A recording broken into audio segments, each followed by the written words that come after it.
আলাইকুম প্রিয় শিক্ষার্থীবৃন্দরা, লার্ন ইংলিশের পক্ষ থেকে সবাইকে স্বাগত। আমাদের আজকের বিষয় হচ্ছে, আমরা যে বিষয় নিয়ে আলোচনা করবো সেটা হচ্ছে অনার্স দ্বিতীয় বর্ষে রোমান্টিক পোয়েট্রি নিয়ে।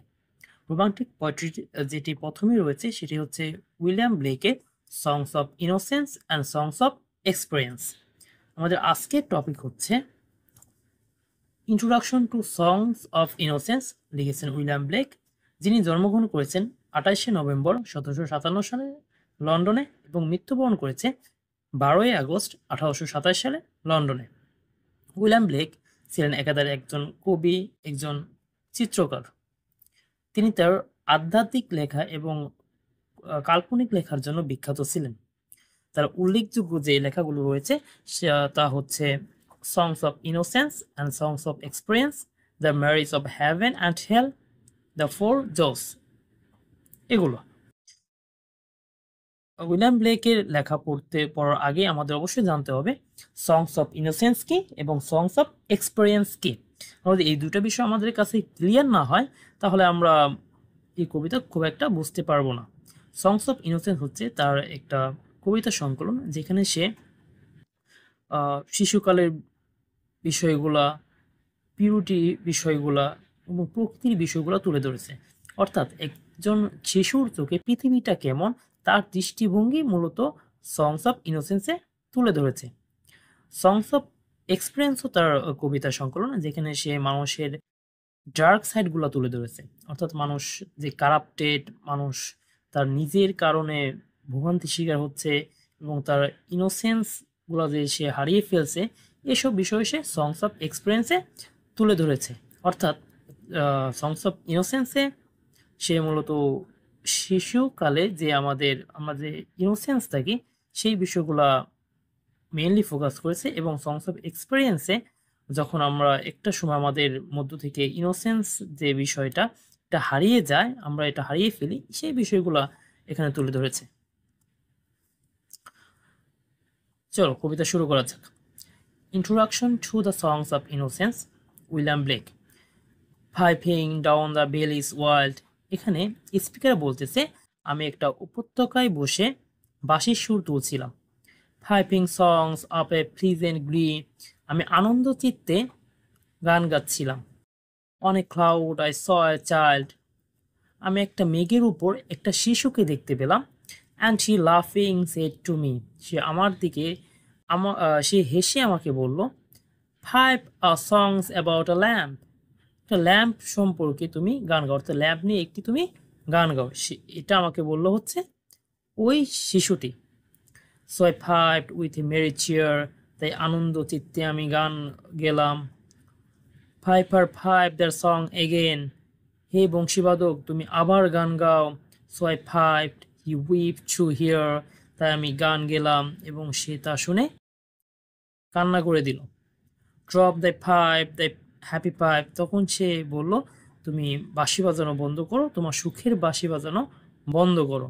Singh the songs of happy cheer. তুমি আনন্দ চিত্তে তুমি তোমার নিজের গান গাও। So I sang the same again.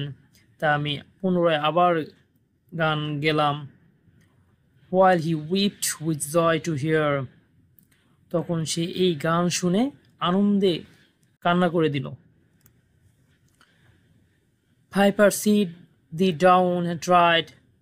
তারপর সে আমাকে বলল, হে বংশীবাদক তুমি বসো এবং লেখো। In a book that all may read. তুমি এমন বই লেখো যেটা সবাই পড়বে। সো হি ব্যানিজ ফ্রম মাই সাইড। তারপর সে আমার দৃষ্টি থেকে আড়াল হয়ে গেল, অর্থাৎ তাকে আর দেখতে পাচ্ছি না। অ্যান্ড আই প্লাঙ্কড আ হলো রিড। আমি একটা নলখাগড়া নিলাম। And I made a rural pen. আর ওই নলখাগড়া দিয়ে আমি একটা কলম তৈরি করলাম। And I stained the water clear. আমি পানি দিয়ে কালি তৈরি করলাম। And I wrote my happy songs. আমি আমার সুখের গান লিখলাম। Every child may joy to hear. প্রত্যেকটা শিশু এই গান শুনে আনন্দ পাবে। এই কবিতার কিছু ইনার মিনিং রয়েছে, কিন্তু ইনার মিনিং আলোচনার পূর্বে আমরা যে সারফেস মিনিংটা রয়েছে সেই বিষয় নিয়ে আলোচনা করব। মূলত এই কবিতায় দেখা যাচ্ছে একজন বংশীবাদক, সে বাঁশি বাজাচ্ছে, হঠাৎ করে সে একটা মেঘের উপর একটা বাচ্চাকে দেখতে পেল। সে বাচ্চা অর্থাৎ শিশুকে দেখতে পেল। সে শিশু তাকে ল্যাম্প সম্পর্কে অর্থাৎ ল্যাম্প নিয়ে একটা গান গেতে বলল। সে আনন্দ চিত্তে সেই গান গেল এবং সেই গান শুনে সেই শিশুটি কান্না করে দিল। হঠাৎ করে সে তাকে তার বাঁশি বাজানো বন্ধ করে নিজের মতো করে তার নিজের গান গেতে বলল। তখন সে নিজের গান গেল এবং তখনও সে আনন্দে কান্না করে দিল। তারপর সে তাকে বসতে বলল এবং এই গান লিখতে বলল, একটা বই রচনা করতে বলল, যেটা সবাই পড়তে পারবে। তারপর সে বিলীন হয়ে গেল। তারপর সে একটা নল খাগড়া নিল এবং পানি দিয়ে কলমের কালি তৈরি করলো এবং সেটা দিয়ে সে হচ্ছে তার গান লিখলো। মূলত এটা হচ্ছে সারফেস মিনিং।